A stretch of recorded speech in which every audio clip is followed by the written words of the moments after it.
Yeah, that's it. As the coordinating teacher, the main part, the most important part here, we are going to dedicate them a short time, and then we'll talk about this, the ADI, okay? The coordinating teachers, as you see, they were thought to be preparing international education at their schools. They attend training courses and they receive assessment from the ADIs, as I told you before. And the target, the objective of this program is to promote internal organization. This is what I was trying to tell you. That it's not like they get Spanish classes. It's thought to manage to move inside the school to get a new internal organization. Okay, because at the high schools and primary schools, sometimes the teacher works with his group, her group, and they teach maths or language, English, any subject, and then he leaves and he goes to. A ver cómo se lo explico. It's a coordinación interna. It's very important that all the teachers coordinate between them. Okay. It's like that. These specific teachers would foster inside the school a kind of internal network or training other teachers to foster the social integration of the migrants inside the school environment. Is this? They are responsible for that. You explain it. Can you write that for us? Yes, I do. Eso es. Carmela, dilo, en español, ¿te entiendes? Sí, no,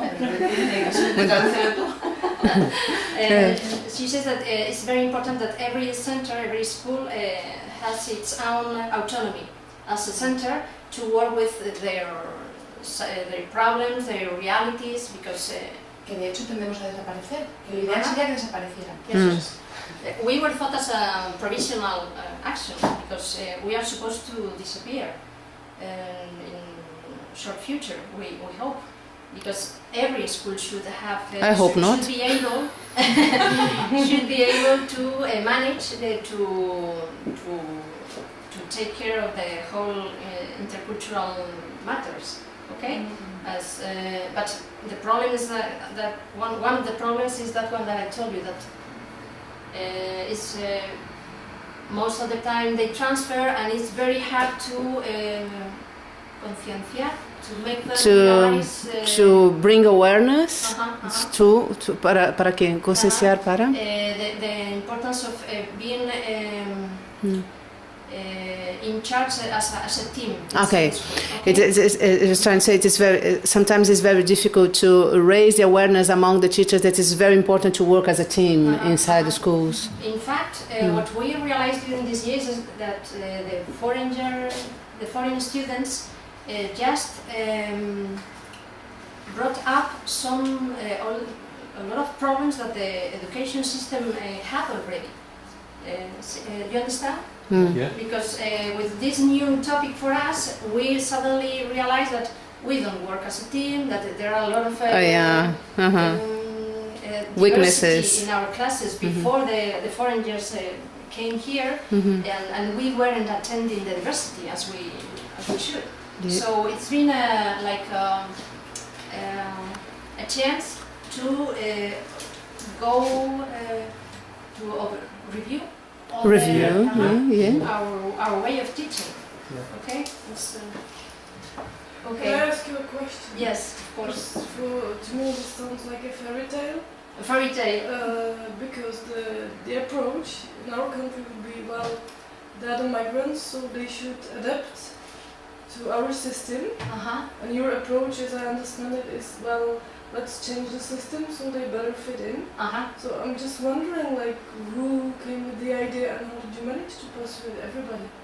No, we are right now. We are trying to persuade. It sounds like a fairy tale with a happy end when it comes. But this is our motto, our okay, our goal. And we are, dice que le suena a cuento de hadas, Un poco sí. and a lot of times when we go to the schools, they tell us the same thing. So I'm telling you what we want to do, and we are trying to. But of course, at any center, when you go to a school and they have 30 students or 28 students, and 3 don't speak Spanish, they have another 4 who are doing the same year again, and okay, a lot of diversity. And in the past years, we tried to work with that kind of students with, okay, I have these materials for him, or here comes the specialist to work with him, and we have been, we realized that that didn't work, because the child could be in the whole group, but he was like an island, working with his own things. So we are trying to get prepared and trained in cooperative learning and new ways of teaching, because in fact that's the only way we think we can, of course with time and a lot of energy, sometimes it's very difficult, but we think that we have to start with something and poco a poco, Step by step, building the whole building structure, but with a lot of patience. And okay, I hope, I think that one advantage in Santander and in Cantabria is that still it's 7% of immigrant population. I guess that in some other countries, I don't know, 15. In Prague it's 15, and then in the whole Republic it's 10. So it's higher. In fact, in these training courses, when they have experience from other schools in this country, from Madrid, from Barcelona, and the reality is very different. So we know that maybe we are on time to set the basis to, but I tell you that's very hard. In fact, I can very well imagine. But we did that for a lifetime. Lifetime. It's very interesting you say that I just realised that my niece in Glasgow, in Scotland, she is exactly the coordinating teacher. Oh really? But she has 9 schools that she works for her. in. She has to go to she doesn't like her job because she has no home in the schools, and she is kind of a. Whereas here, it's in the middle of the school. She is on the outside of all the activities. Okay, it sounds like here in Spain there are some other. ¿Estáis entendiendo algo? Un poco. Un poquito. No, sí, Sí, dice que en Glasgow él tiene una sobrina que sería el equivalente a la coordinadora de interculturalidad, pero que trabaja en 9 escuelas. Entonces tiene que ir a las 9 y que la sensación es de que ella no tiene su propio. Es muy difícil En así, ¿no? Asturias, la primaria se hace así. El coordinador. Es lo que le iba a contar.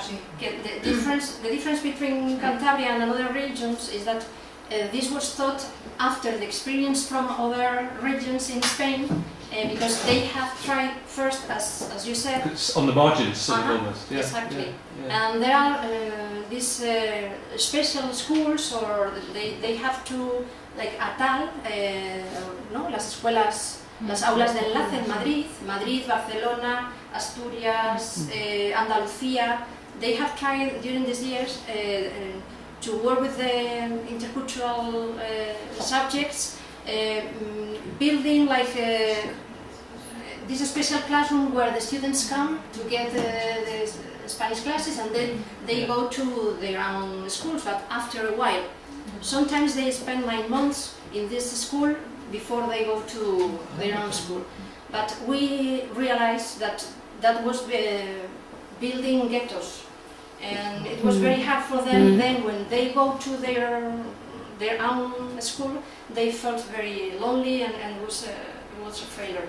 So we have tried to learn from those experiences, and we are trying around, but let's see the end, okay?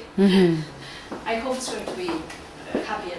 Oh, fantastic. Perdona, en ese sentido nuestro plan es muy idealista. Sí, ¿no? es que lo que Sí, decía lo ella. decía ella, pero bueno, que también cuenta con que el profesorado se forme, no sé, Idealista, idealistic. Idealistic. Yeah. Idealist. I have a question. Is it mandatory for the teachers to join your training, or like if they have to come?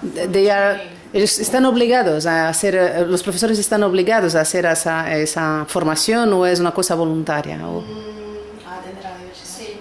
Bueno, no, pero el curso se refiere, que sí es Sí. obligatorio. Yeah. When